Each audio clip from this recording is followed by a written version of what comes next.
Bismillahirrahmanirrahim. Assalamualaikum warahmatullahi wabarakatuh. Perkenalkan, nama saya Lela Afnalusikin.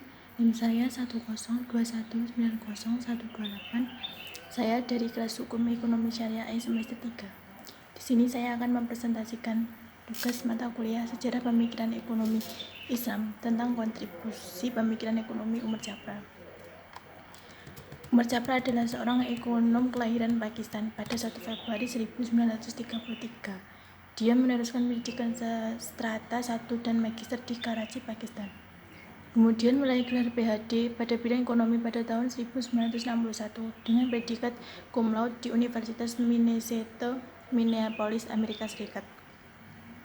Kemudian, dia kembali ke negara asalnya dan bergabung dengan Central Institute of Islamic Research di tahun yang sama. Selama 2 tahun berada di dalam lembaga tersebut, Japra aktif melakukan penelitian kajian yang sistematis terhadap gagasan-gagasan dan prinsip-prinsip tradisi Islam untuk mewujudkan sistem ekonomi yang sehat. Pada tahun 1964, Japra kembali ke Amerika dan mengajar di beberapa sekolah tinggi ternama. Di antaranya adalah Harvard Law School, University of Wisconsin, United States, dan beberapa universitas di berbagai negara lainnya. Kemudian dia bergabung dengan Saudi Arabian Monetary Agency, Riyadh, dan menjabat sebagai penasihat ekonomi hingga pensiun pada tahun 1999. Selain itu, dia juga menjabat sebagai penasehat riset di Islamic Research and Training Institute di Islamic Development Bank, Jeddah. Umar Japra mempunyai kiprah yang tidak sedikit dalam dunia ekonomi Islam. Menurutnya, tujuan dari berekonomi adalah membantu manusia untuk merealisasikan tugasnya sebagai khalifah di muka bumi. Tidak sulit menemukan buku yang merupakan buah dari pemikirannya.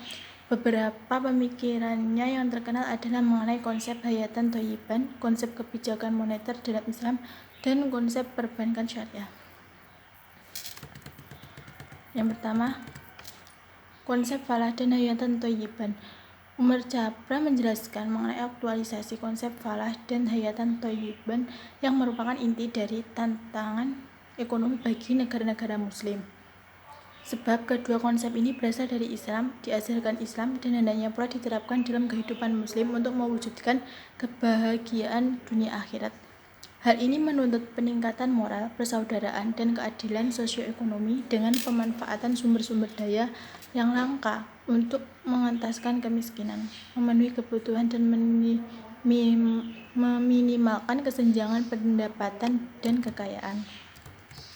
Kemudian, kebijakan moneter. Umar Japra mengajukan mekanisme kebijakan moneter yang terdiri dari beberapa elemen, diantaranya adalah saham publik terhadap deposito unjuk atau uang gila, cadangan wajib resmi, pembatas kredit, alokasi kredit yang berorientasi kepada nilai. Kemudian, sistem perbankan dan lembaga keuangan syariah. Japra menyatakan bahwa dalam suatu sistem keuangan Islam, adanya bank syariah sebagai instrumen pendukung adalah suatu keniscayaan. Bank syariah dengan sistem corporate governance dan manajemen yang baik akan memperkuat pergerakan keuangan Islam, meminimalisir kegagalan, dan diharapkan mampu mewujudkan keadilan sosioekonomi dengan pelarangan bunga. Di samping itu, perlu digunakan beberapa unsur untuk mendukung perkembangan perbankan syariah. Di antaranya adalah pembangunan lingkungan dengan memperkuat disiplin pasar dalam sektor keuangan, integritas moral bagi para pelaku perekonomian, serta dukungan lingkungan sosiopolitik melalui pengawasan hukum. Konsep negara kesejahteraan adalah konsep yang ditawarkan sebagai solusi dari kegagalan sistem kapitalisme dan sosialisme, di mana konsep ini berusaha menyampurkan kedua sistem dan menemukan titik temu yang melengkapi kelemahan keduanya.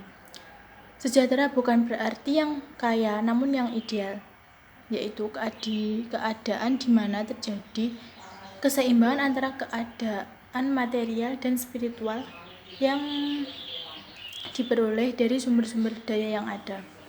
Oleh karena itu, negara Islam dapat dikatakan menjadi negara yang sejahtera atau ideal bila mana martabat batin dan moral masyarakat meningkat. kewajiban-kewajiban masyarakat sebagai khalifah di bumi terhadap sumber daya alam telah ditunaikan, dan tegaknya keadilan serta lenyapnya penindasan. Negara sejahtera menurut Islam bukanlah negara kapitalis ataupun sosialis, akan tetapi negara dengan konsep Islam adalah konsep Islam dan kehidupan Islam. Berikut presentasi yang dapat saya sampaikan. Bila ada kurangnya, saya mohon maaf yang sebesar-besarnya.